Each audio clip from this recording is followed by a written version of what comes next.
Hello, welcome to Make Cancer. I'm your host, Vince Gledhill. In today's episode, we will look at steroids. If you're doing press pulse metabolic therapy, do you need steroids to keep some weight on? Let's see what the professor has to say. And now we'll look at individual pictures. I've shown this before. Brittany Maynard, interestingly enough, she was diagnosed with glioblastoma in January 2014. She also, at first, when they did the biopsy, they said, oh, she had a low-grade tumor. That's really good because you're supposed to live much longer with a low-grade stage 2. But 1 month after they did the biopsy, the tumor exploded into a glioblastoma. And that's what I call the influence of an inflammatory oncotaxis. You disturb the microenvironment, causing the tumor to explode into a glioblastoma. You know, here's her picture right after she got married. She was a big article in People magazine, My Decision to Die. She was from California.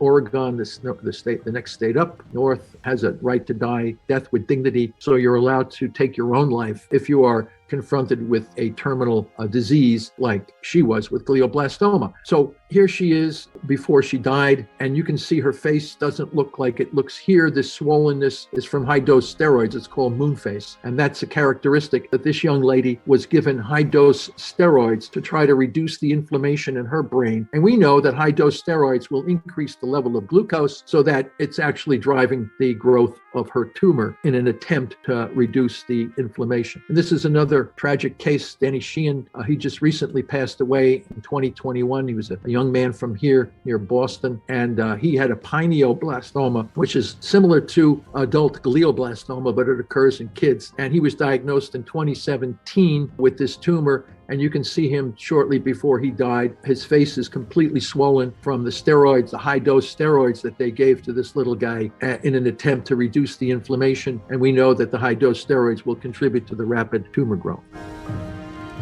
What have they done to that little guy? Why? Why? Standard of care. It fucking stinks. This is why I do this.